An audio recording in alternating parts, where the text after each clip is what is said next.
I would think that if I was 326 years old, I'd be very at peace. But I don't think at 27 I had a hardcore life. In the sci-fi universe, few series shine like the Star Trek franchise. Star Trek DS9 had it all: action, betrayal, love, and drama. On screen, the crew moved as one. Off-screen, not quite. Tensions simmered. And one cast member had enough. Terry Frell, who played fan-favorite Jadzia Dax, walked away. Why? What went down behind the scenes? Join as we're taking a trip to space to uncover the drama they didn't show on screen. An unconventional start. Terry Frell's journey to stardom didn't start on a starship. It started in Cedar Rapids, Iowa. Like many small-town girls with big dreams, she took a leap. In her junior year of high school, she submitted a photo to Elite Model Management, one of the top modeling agencies in New York. 2 days after arriving in the city at just 16, she landed an exclusive contract with Mademoiselle magazine. That quick rise led her to covers of Vogue, both the Italian and German editions, and into the pages of American Vogue. She was on her way, but the catwalk wasn't where her heart truly belonged. After 18 months of modeling, Terry began studying acting. She kept one foot in the fashion world to pay the bills, but her focus had shifted. Her early roles reflected that grind, playing a model in Paper Dolls and landing a supporting role in the 1986 comedy Back to School alongside Rodney Dangerfield. That was her film debut and the first hint that Frell had something to offer beyond her looks. She also appeared in shows like The Twilight Zone, Quantum Leap, and The Cosby Show, building her resume one guest appearance at a time.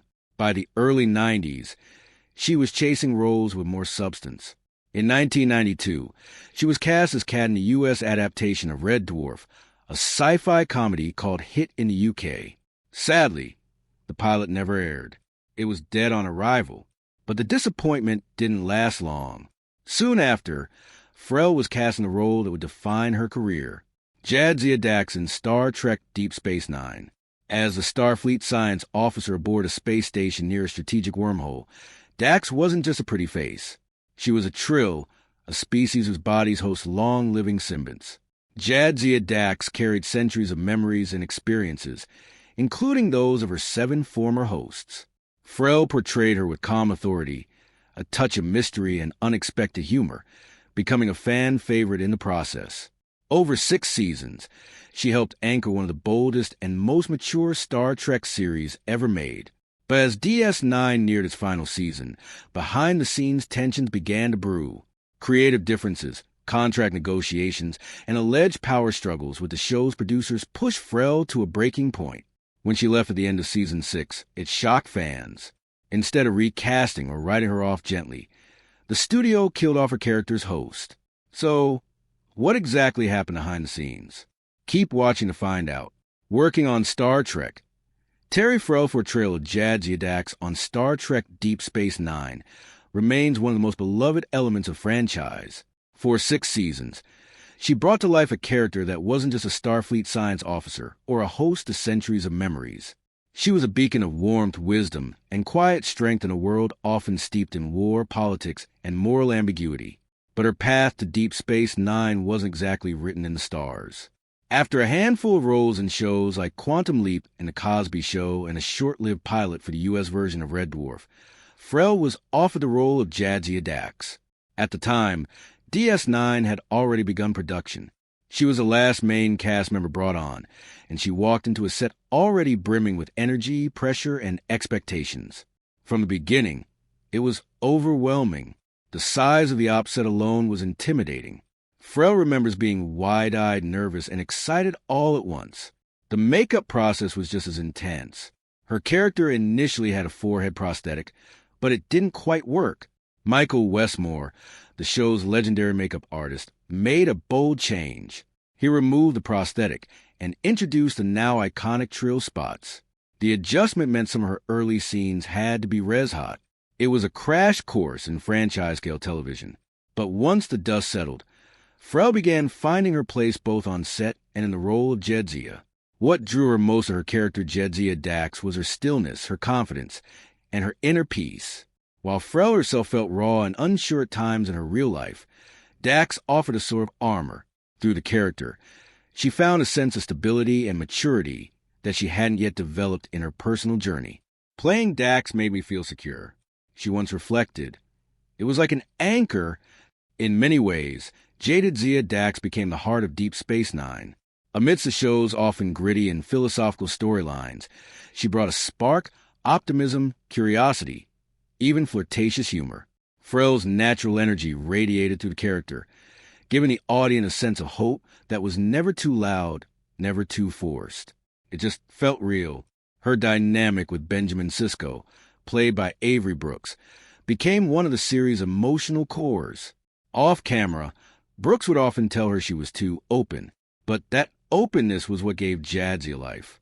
And yet behind that magic was a growing tension. As the series progressed, Frell began to feel the strain. Creative disagreements and conflict behind the scenes, particularly involving showrunner Rick Berman, began to overshadow the joy of the work. When negotiations for her return in the 7th season began, they quickly turned sour. Frell had hoped for more flexibility, perhaps even the chance to reduce her on-screen presence slightly to explore other projects. But instead of compromise, she felt pressure that eventually pushed her to a breaking point. Rather than stay and battle behind the scenes, Frell chose to walk away. Her departure shocked fans, and the studio's response was swift. Jadzia was killed off at the end of Season 6. The symbiote lived on in a new host, but for many viewers, Deep Space Nine never felt quite the same without her. Shortly after, Frell joined the cast of Becker, a sitcom where the atmosphere was lighter, the stakes lower, and the creative tensions far less intense. It was a new chapter and a needed breath of fresh air. Years later, fans still talk about her exit. Why did it happen? Could it have been avoided? Would the show have ended differently if she had stayed? No matter the speculation, one thing remains true. Terry Frell's Jadzia Dax left an indelible mark on Star Trek history. Her performance brought light to a dark space, and that light still shines. Now, to the real reason Terry Frell finally said goodbye to her longest-running show, Terry Frell's Marriages. Terry Frell has had an interesting life both on and off-screen. In 2002, she married actor Brian Baker, best known as the cheerful guy from those old Sprint commercials. Together, they had a son named Max. But after more than a decade of marriage, they quietly divorced in 2015. Then, in a twist that feels almost too perfect for Star Trek fans, Frell found love again, this time within the Star Trek universe itself. She got engaged to Adam Nimoy, the son of Leonard Nimoy, the original Spock from Star Trek, the original series. Adam, a television director, had long been connected to the Star Trek world through his father, but he'd also made a name for himself. In fact, he directed a touching documentary called For the Love of Spock in honor of his father's legacy. Their engagement made headlines in 2017. For fans, it felt like a sweet crossing of generations. The son of Spock and the woman who played a trio with 8 lifetimes of memories. They made it official the same year and were married shortly after. It was the second marriage for both. Each had children from their previous relationships, and both had ties to the Star Trek fandom. Terry even posted the news on Twitter, sending the internet into a happy buzz. Though it took a few hours for the news to ripple across social media, or as fans joked, subspace traffic. But like some star ships that drift apart, their marriage eventually came to an end in 2022. After 5 years together, Terry and Adam divorced. Still, their story remains a unique chapter in Star Trek history, not just because of who they were, but because of how closely life and fandom intertwined.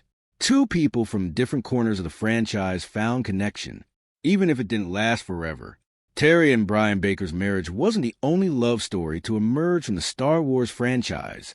Other Star Trek casts who have ended up together. When it comes to Star Trek castmates, sometimes the on-screen chemistry spills over into real life, and a few relationships blossom behind the scenes, creating their own kind of star-crossed stories. 2 of Deep Space Nine's most beloved actors, Alexander Siddig, who played Dr. Julian Basher, and Nana Visitor, Major Kira Nerys, actually tied the knot in real life. They were married from 1997 to 2001 and share a son named Django. What's remarkable is how close they remained even after their separation. Before and during their marriage, Siddig and Visitor were not only partners, but also best friends, and they've maintained a strong co-parenting relationship. According to Visitor, they still see each other at least twice a year and talk regularly, showing a rare kind of mutual respect and care that lasts beyond marriage. Then there's Roxanne Dawson, best known to Star Trek fans as B'Elanna Torres from Star Trek Voyager. You might have spotted her under a few different names: Roxanne Dawson, Roxanne Biggs, and Roxanne Biggs Dawson, thanks to her personal life. Before either Dawson or Casey Biggs, who played Damar on DS9, stepped onto the Star Trek stage, they were actually married from 1985 to 1987.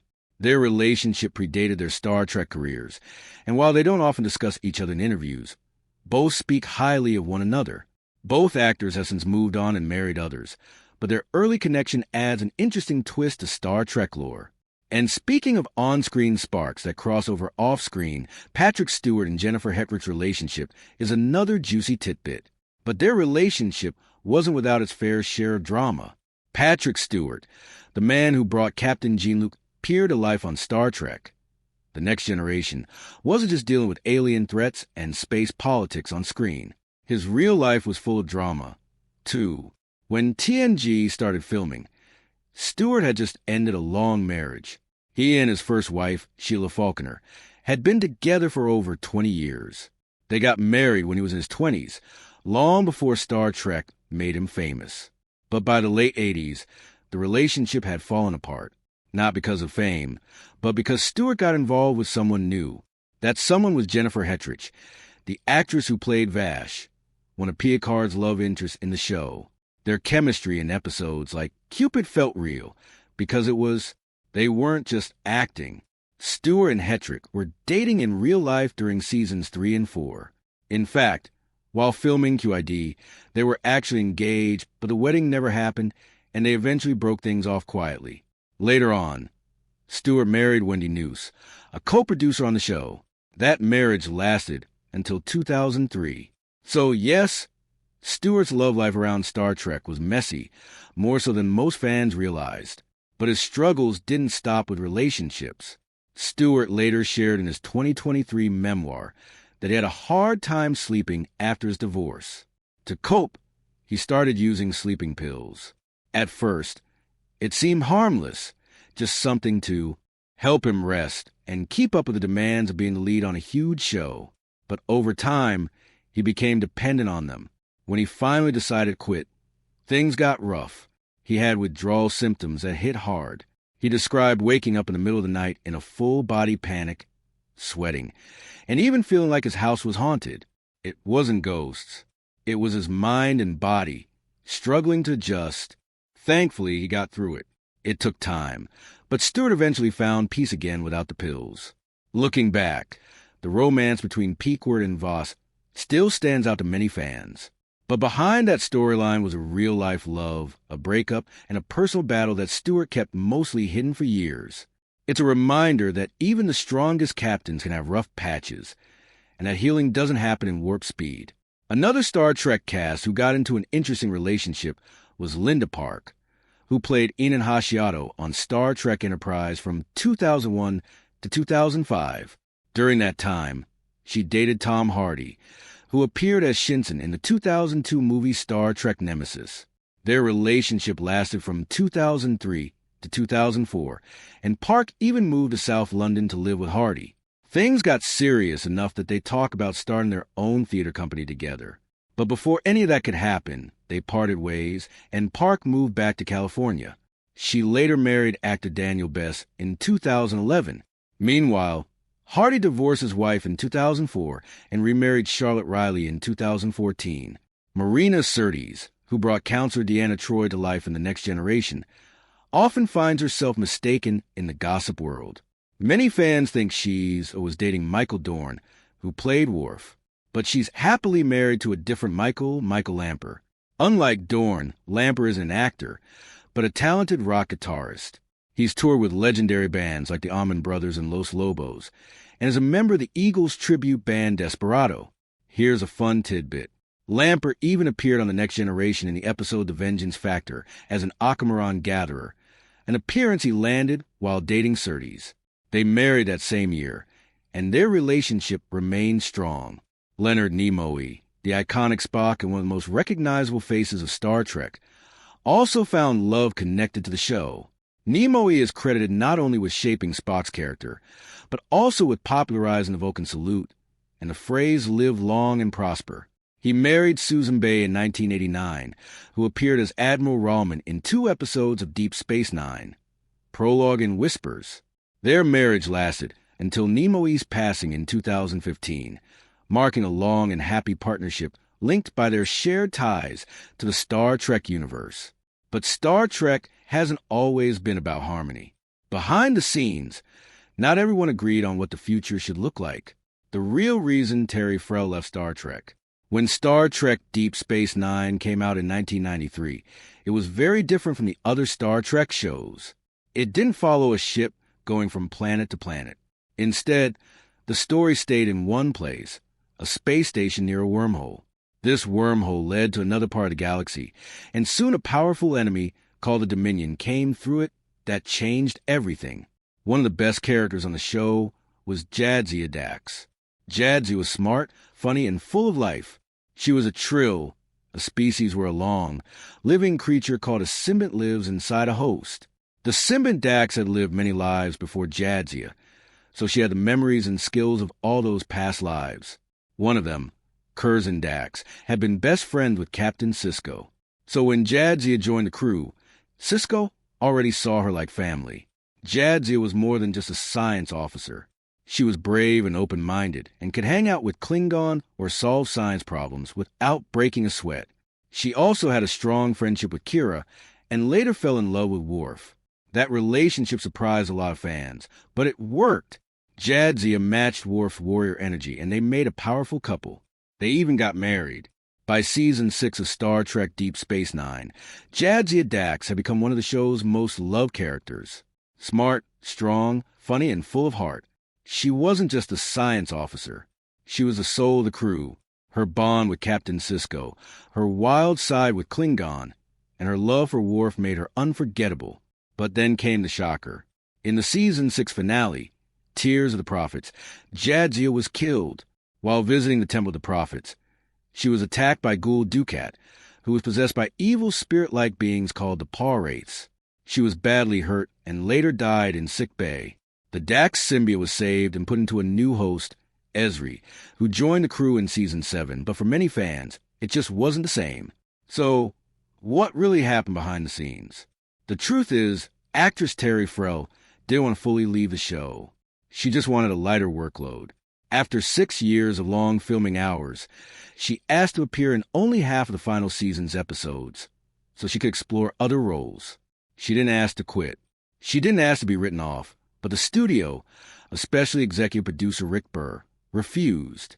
They told her, either do all 26 episodes or do none at all. Terry Farrell later spoke openly about her problems with Berman. In the book, The 50-Year Mission, she said he made sexist comments about her body and tried to pressure her into staying. The problems with my leaving were with Rick Berman. She said, in my opinion, he's just very misogynistic. He'd comment on your bra size not being voluptuous.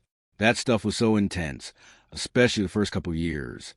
She said she wasn't trying to walk away, just trying to talk. But Berman called her request hardball and wouldn't budge.